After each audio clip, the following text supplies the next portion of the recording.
Hello and welcome to the course Climate Hazards and Disaster Mitigation. So in the last lecture we are presenting the course summary of disaster mitigation and management.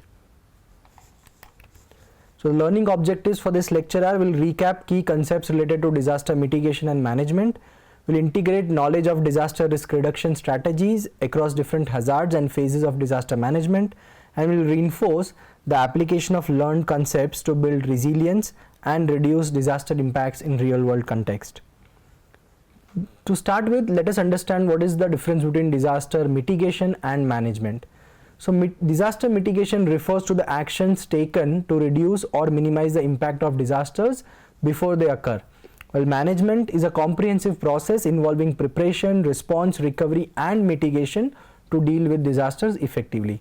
In a nutshell, disaster mitigation is how we prevent hazards from escalating into disasters or minimize their potential damages, while management is a process of protecting lives, reducing losses and restoring normalcy after a disaster. Phases of disaster management. So there are three main phases. One is before a disaster, during disaster and after disaster. Now before a disaster we prepare on two things. One is mitigation and preparedness. So in mitigation we develop preventive laws and regulation, we implement advanced codes and standards, establish zoning requirements and do insurance and construct barriers.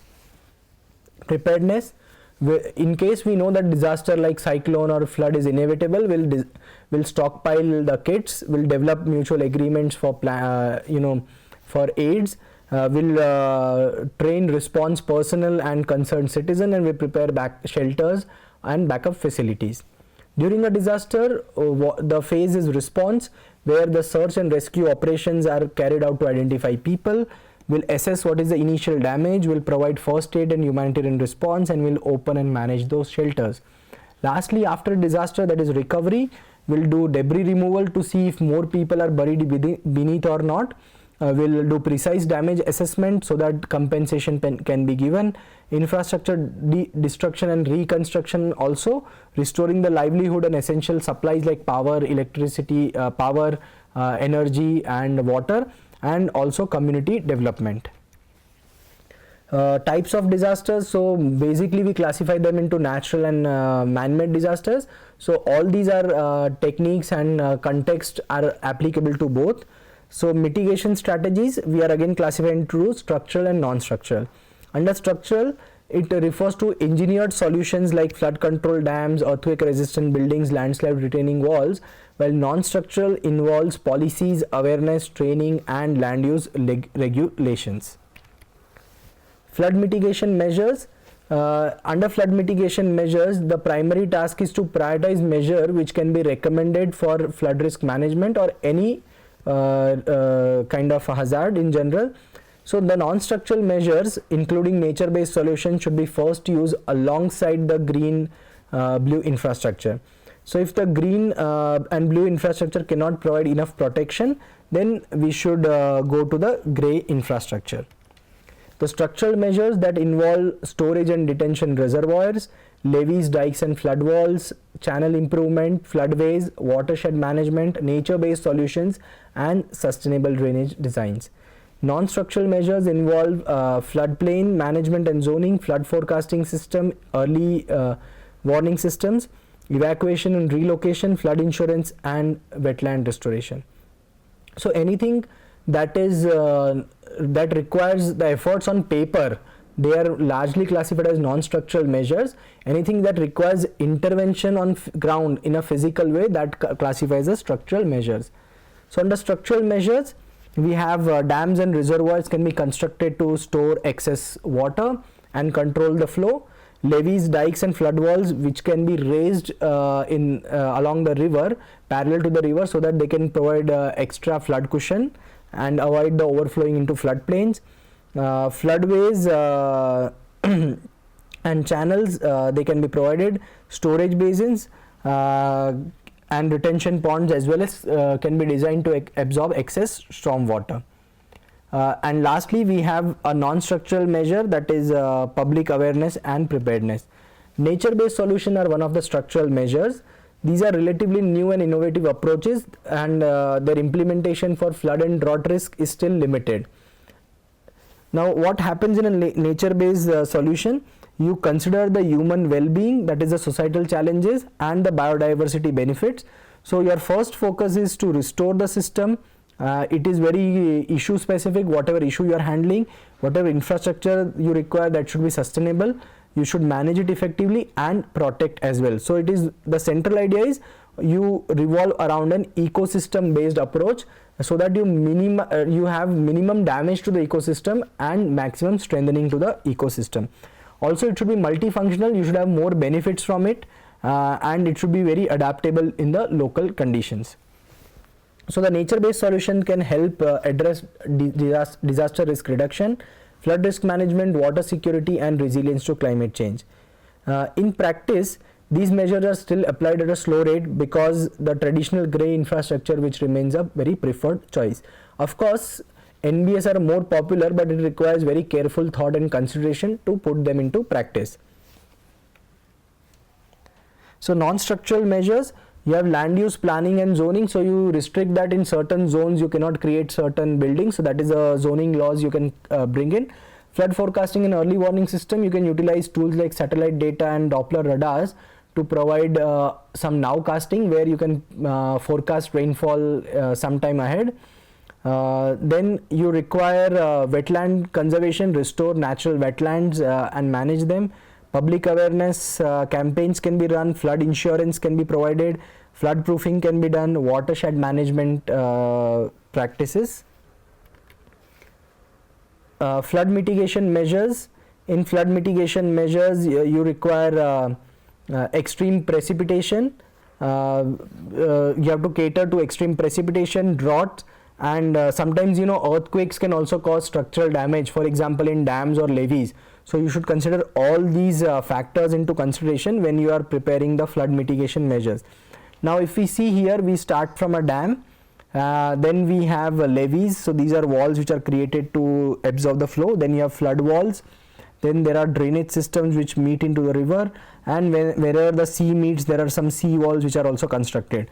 So these are all structural measures. But when you talk about non-structural measures, it is where you create some kind of zoning laws that you will not have bigger structures in this region. You have awareness campaigns to the public that in case of adverse weather, do not venture near the sea, and these kinds of things which improve the flood mitigation efforts. Flood proofing can be defined as combination of structural or non-structural additions, changes or adjustments to a building that reduces or prevents flood damage. Simply stated, flood proofing includes any efforts a property owner may take to reduce flood damage. Drought mitigation measures.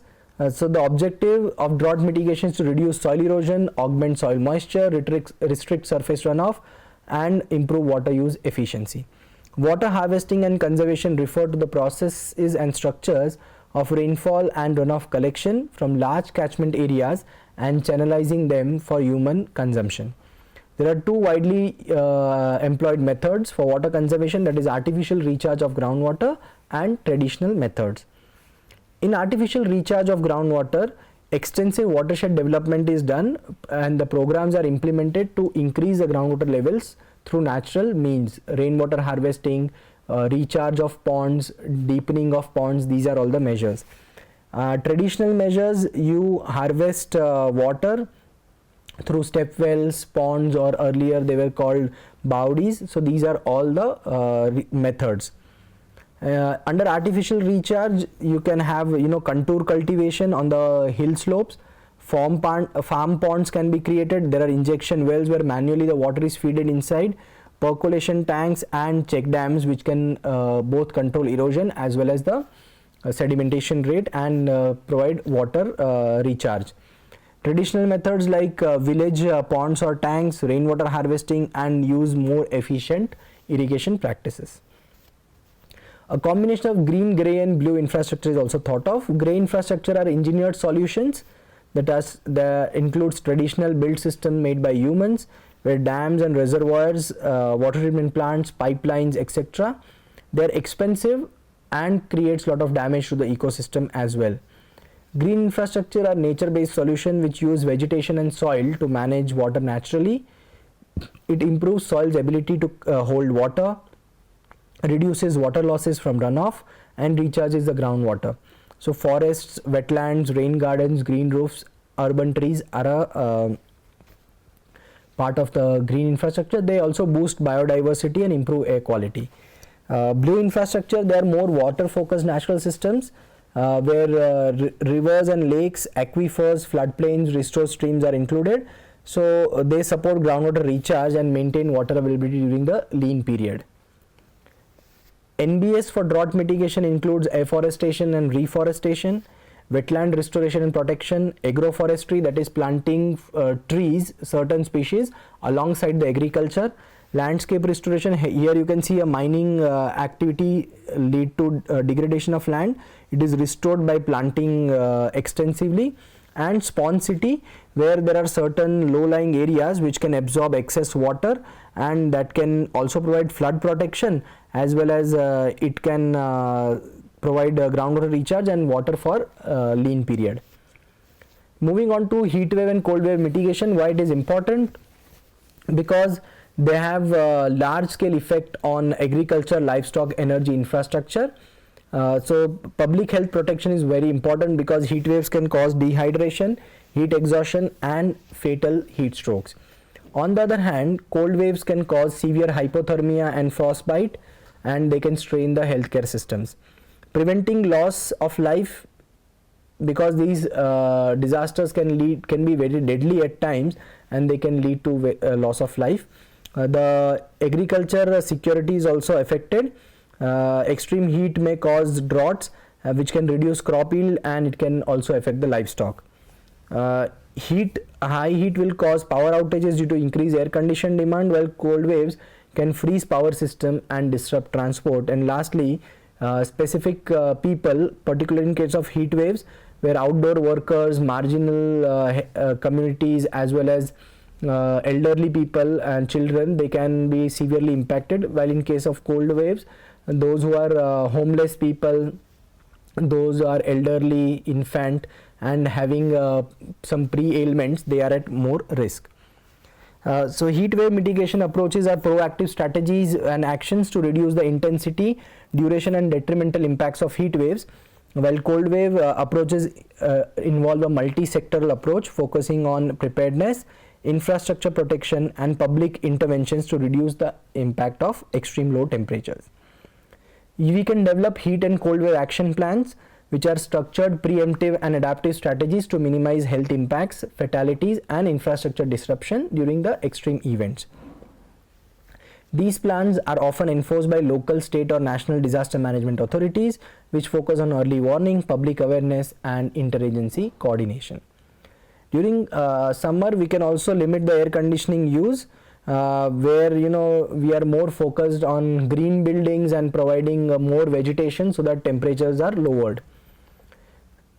Another mitigation strategy is greening, that is the more trees we plant, there will be more evaporation which can provide a cooling effect, and that can help us lower down our energy consumption needs.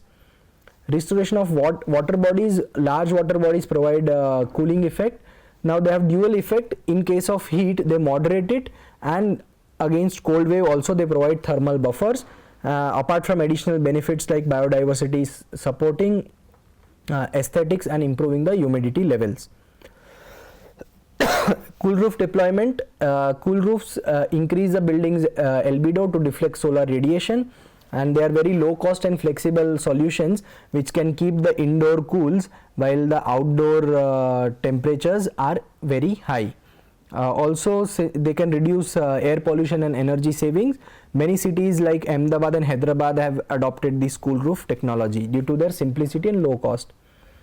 Urban forestation. So there is a technique called Miyawaki technique, in which the trees are constructed in a very small area, so they become a very dense network of trees, and which help in increasing the albedo in urban areas and thereby reduce the urban heat island effect. Let us understand the science behind disaster mitigation. There are key ways where science can support disaster mitigation. Firstly, it can help us identify high risk areas using data on natural hazards and even the remote sensing based satellite data. Then we can develop early warning system to provide weather and using weather and data and sensors to provide warnings. We can use remote sensing and GIS to continuously monitor during the disaster, example how flood has propagated, what is the extent of drought, and we can simulate various scenarios to assess the potential impacts, and that can help us in early evacuation during any disaster. Disaster risk reduction is a concept and practice that involves reducing disaster risks through systematic efforts, analyzing and managing the causal factors of the disaster. So components of DRR are risk assessment, early warning system, preparedness planning, infrastructure and building standards, community engagement, and lastly environmental management. There are certain theoretical frameworks which have been developed for DRR. The main includes the Sendai framework, which is most widely adopted. What are the key fields of action in DRR? That is hazard analysis and risk assessment. So you conduct an exhaustive assessment to identify risk areas. You develop early warning systems so that you can monitor the hazards and provide timely warnings and preparedness.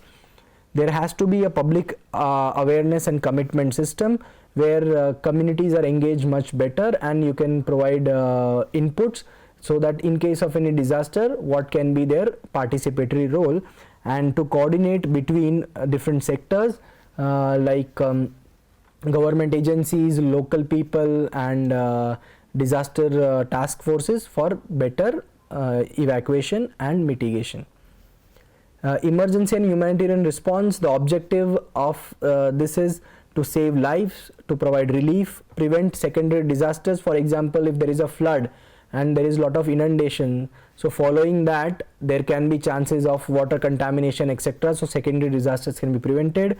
You can support recovery by providing rehabilitation and reconstruction, and uphold human rights and equal access to aid. What are the immediate survival needs? You need water and food, shelter, health and sanitation kit, some information systems, and some minor essentials which are required.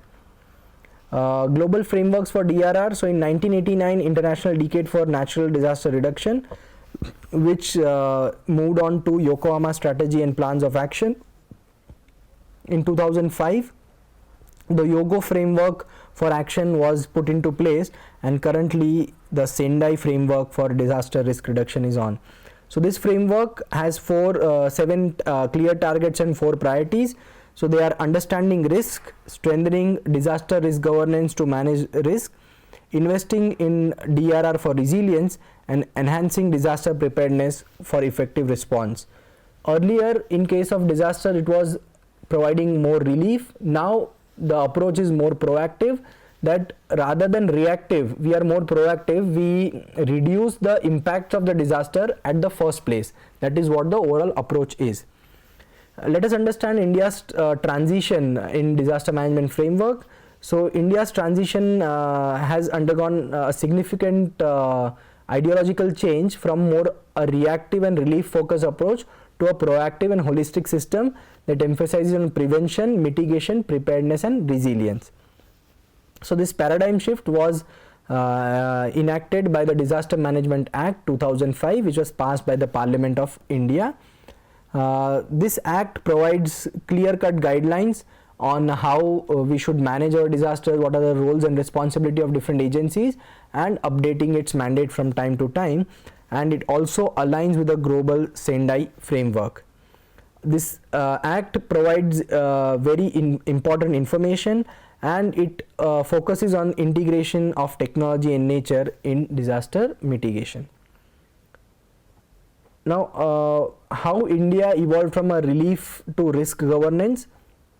Before 2005, it was mostly a relief centric approach where there were fragmented legal provisions, but the turning points was 99 Odisha cyclone and 2001 Gujarat earthquake, which exposed the gaps in our preparedness, coordination, and institutional capacity. So it required a paradigm shift from towards a proactive and integrated disaster risk management approach by the enactment of Disaster Management Act 2005. Under this act, we establish a 3-tier system, that is central, state level and district level. So we have National Disaster Management Authority, State Disaster Management Authority and District Disaster Management Authority, which will develop policies and execute as well. So the key features include integrating DRR into development projects, promoting disaster resilient infrastructure, emphasizing community participation, decentralization and incorporating measures to create a holistic framework for prevention, mitigation, preparedness, response and recovery. So the NDMA is the apex body for disaster management in India, which is chaired by the Prime Minister, and it sets policies and guidelines. The SDMAs are headed by the Chief Minister, responsible for state level planning and implementation, while DDMAs are headed by District Magistrate, Collector or SP, which executes the plan at local level. So climate hazards and disaster mitigation in a nutshell. Disaster risk arises from combined effects of hazards, exposure, vulnerability, not only from hazards. Effective disaster mitigation prioritizes mitigation and preparedness over reactive responses. With climate change amplifying the frequency and complexity of extreme and compound events, robust risk assessment becomes very critical. Tools such as early warning systems, geospatial analysis and climate indices would support evidence-based decision making, and ultimately resilient outcomes depend on strong governance, integrated policies and active community participation. Highlights of this course learning in terms of disaster mitigation: that we focus an integrated approach which combines science, technology, policy and community. So effective disaster management is multidisciplinary and interconnected. The future focus should be climate resilient planning, adaptive strategies and sustainable development, and a shift from reactive to proactive systems. What is your role? You should apply concepts in research and real world problems, because you are the next decision maker. And the resilience built today, the lives and livelihood will be protected tomorrow. And so ending up with this Sanskrit shloka, which says that Abdam Nirvanarthaya Sajjananam Sammunati Samuhikam Prayasena Loka Kalyana Mishyate. That means disaster prevention and the upliftment of society are achieved through collective effort for welfare of all. I hope this course has lived up to your expectations. It was a very exhausting 60 week of lectures, 60 lectures across 12 weeks, which we have very simplified, presented you in a very simplified manner. Hope you have benefited from that. At the end, I would like to thank my team who were involved in this process at each step. I would also like to thank the NPTEL team for their constant support and coordination, as well as the IIT Indore technical team, which provided all the technical support for lecture recording. So thank you very much, and goodbye for now.